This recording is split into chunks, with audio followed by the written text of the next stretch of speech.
बरीच काही मोठी घडामोड हो पाहत आहे, पण भाजपातले लोक एकनाथ शिंदे यांना पुन्हा मुख्यमंत्री पाहण्याची त्यांची अजिबात इच्छा नाही, हे मात्र अगदी तितकंच खरं. मित्र हो, नमस्कार.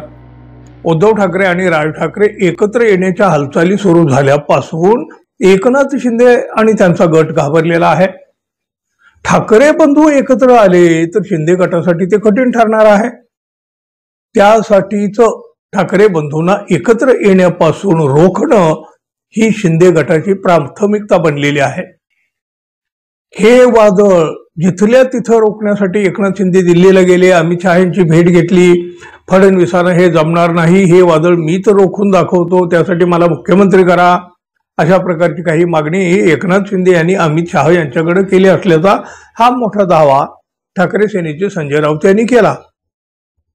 बघा, असं असेल तर महाराष्ट्रातील भाजप नेत्यांना आता हे सहन होणार नाही.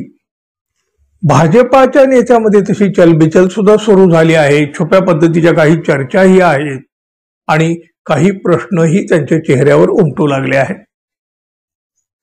बघा, उद्धव ठाकरे यांची शिवसेना फोडल्यानंतर एकनाथ शिंदे यांना बक्षीस म्हणून भाजपानं मुख्यमंत्रीपद दिलं होतं.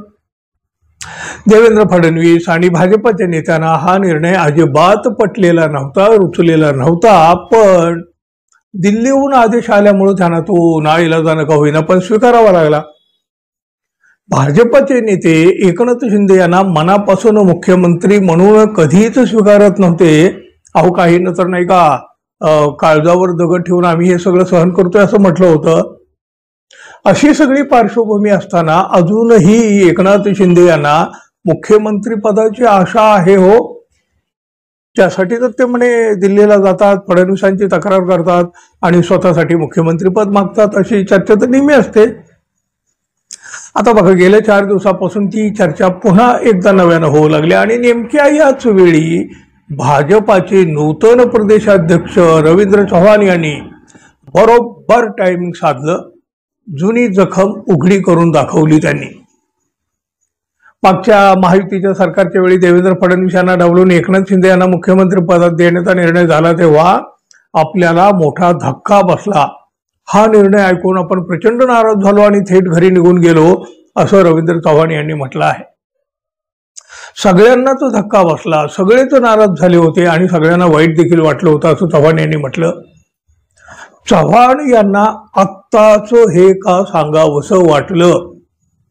एकीकडे एकनाथ शिंदे हे मुख्यमंत्री पदासाठी प्रयत्न करीत असल्याची चर्चा होत असतानाच दुसरीकडं भाजपाचे प्रदेशाध्यक्ष हे रवींद्र चव्हाण यांना जुन्या जखमेवरची खपली आत्ताच का काढावी वाटली.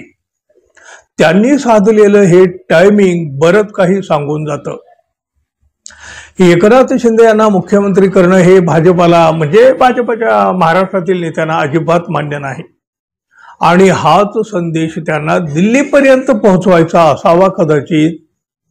देवेंद्र फडणवीस यांच्याशिवाय दुसरा कुणीही मुख्यमंत्री होणे नेते आणि कार्यकर्त्यांना मान्य होणार नाही, म्हणजे भाजपाच्या, असाच तर त्यांचा हा संदेश आहे.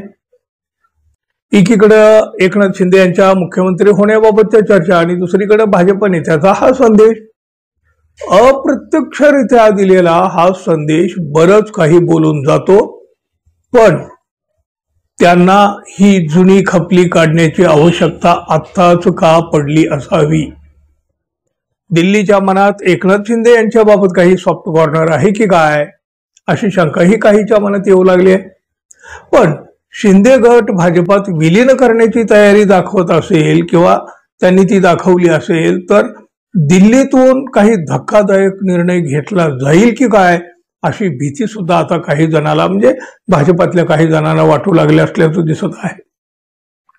बरीच काही मोठी घडामोड हो पाहत आहे, पण भाजपातले लोक एकनाथ शिंदे यांना पुन्हा मुख्यमंत्री पाहण्याची त्यांची अजिबात इच्छा नाही, हे मात्र अगदी तितकंच खरं. बरोबर ना मित्रांनो? भाजपा पुन्हा एकनाथ शिंदे यांना मुख्यमंत्री म्हणून स्वीकारतील काय हो? तुम्हाला काय वाटतं जरूर सांगा. आणि आपण अजून आपल्या चॅनलला सबस्क्राईब केलं नसेल तर कृपया सबस्क्राईब करावं ही अपेक्षा आहे. धन्यवाद. पुन्हा भेटू, तोपर्यंत नमस्कार.